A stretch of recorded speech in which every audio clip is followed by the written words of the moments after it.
Hey y'all, I'm going to attempt to make my own rice milk because rice milk is really insanely expensive and I hate running to the store all the time. So what I'm going to do, based on a couple of different recipes I read online and videos I watched, I'm going to use sweet rice and short grain rice, and then if I feel like sweetening it, which I kind of do, I'm going to use local honey. And I got some gluten-free, it says, vanilla extract for flavoring, which I don't really know if I want all that stuff, but whatever. I'm going to make it fancy, so here we go. Okay, I even tried to kind of clean up my kitchen to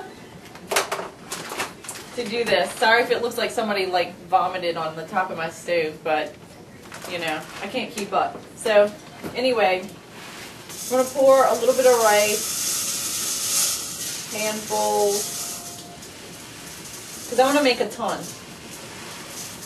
I think the main thing is to have a lot more water than you do rice, like maybe 4 or 5 times the amount. That way you get a lot of liquid. And for the sweet rice, I'm not using as much. Just a little bit. So, let me show y'all. So, you can see about how much I put in. The reason I put the sweet rice is because sweet rice is the same thing that they make mochi and, you know, it's gooey and shit. So, gooey and shit is good. It'll make my rice milk kind of thick and gooey. I like it. I was raised Cajun, so I don't use measuring cups, I just use my eyeballs. And what I'm trying to eyeball right now is, I think I said earlier, about 4 times the amount of rice. There should be about that much water. So it's quite a bit of water compared to rice. Which kind of amazes me, because why the hell is rice milk so expensive?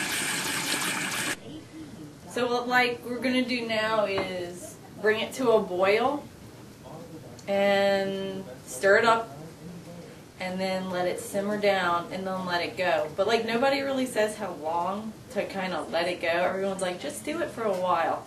So we're going to find out about how long it actually takes, and I'll show you the boil and the simmer. So once it gets to a full boil, which I'm not at yet, but almost. Once it gets to a full boil, they say just to turn it down on a kind of low or medium low and cook it until it gets mushy. Okay, it looks creamy enough. I'm going to let it cool down and then I'm going to pour it in the blender. It's been cooking for probably 2 hours, at least an hour and a half. Okay, now that it's cooling down, like, my shit looks thick as hell. Like, oh my god. Maybe I should add more water and let it go a little longer? Oh my gosh. I don't know. I think I'm going to add a little bit of water and let it go a little bit longer. Look at this badass fade out of steam. Okay. While you're waiting for your rice to cool off, you can make sure you have everything you need. You're going to need a bowl to put all the rice porridgey shit in. That's going to be scraped off the top. And you're going to need some kind of containers to keep the liquid in to store in your fridge. And a cheesecloth or a strainer, because you're going to run the liquid through the strainer. And then that way all the chunky stuff will stay on top, and the liquid will come through into your jar. A strainer works better than cheesecloth, so I'm told on YouTube and shit, but my store didn't have a strainer, so I'm going to struggle with a cheesecloth. With the cheesecloth, I think what I'm going to do is put it on top of the jar where I want the liquid to go in, and push it in a little bit, and put a rubber band around it to hold it in place. Oh my god. Well, this is what I want to do. I don't know if this is gonna work. If it would just stay down. Just get in there. Okay, fuck it. Alright. Oh. Oh. Ah! Okay, I'm trying again. Okay.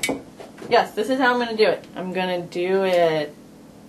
Okay, I think I got it now. I got the little dent. Okay, I think I'm gonna double strain mine because I made it way too thick. So I'm putting a cheesecloth over my blender too, and I'm gonna strain out some of the chunk before it even goes in the blender, and then I'll add chunk as I need it. I'm just wondering why I have to do everything the hard way. If I had just put less rice and more water or something, I wouldn't have to strain it in the blender. This whole step is completely, totally not normal. So I'm just letting you know. This is not normal. It's making it way harder. I'm going to add a little bit of honey to this. And I really don't even like stuff sweet, but whatever. It's actually really good. And then vanilla. I have no fucking clue how much of this to add, so I'm just going to put like, oh, well, okay. I just put a few little drops in there. Alright. Okay, top on. And blender on.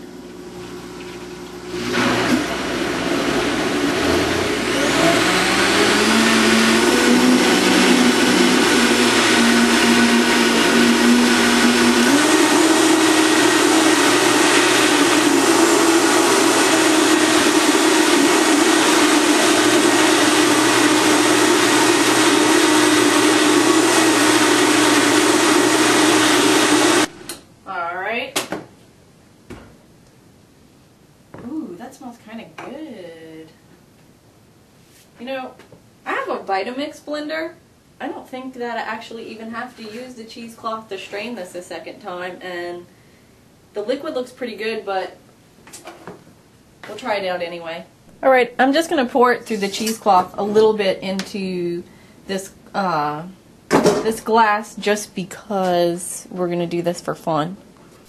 Alright. Just in case there's any little chunkies, but so far it's just going really right through there. I think, let's see. Can you see? Oh my fucking god, this looks good. Yes. I think I might have come up with the perfect rice milk recipe. Oh my god, oh my god, oh my god. It's gonna be like a milkshake. Recipe number 1.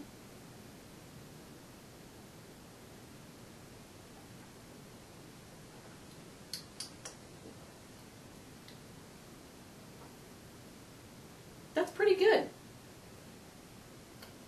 You know, it's kind of nasty in a way though because it's still hot. I'm going to wait till this shit gets cold. You know what? I take it back. It's not nasty because I can't stop drinking it. So, like if you can't stop drinking something, then it can't be all that nasty, right? Here's batch number 2 going through. I made this a lot thicker. I didn't strain it at all before putting it in the blender. I added a tiny bit of water. And it's just really rice, a lot of rice, much more than liquid. Oh my god. And I added more honey and more vanilla to this one, just to see how it changes the flavor. Let's pull the top off, cheesecloth, and you can see exactly what it looks like close up. It looks good, like a milkshake. So I made 3 half-gallon mason jars worth of rice milk. Yippee!